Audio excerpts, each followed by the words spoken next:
பிறந்து இன்பத்தில் வளர்ந்து இன்பத்தில் மடிந்தவன் யாரும் இல்லை.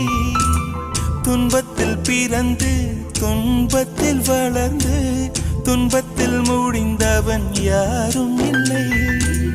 இன்பம் பாதி துன்பமும் பாதி இரண்டும் வாழ்வின் அங்கம்.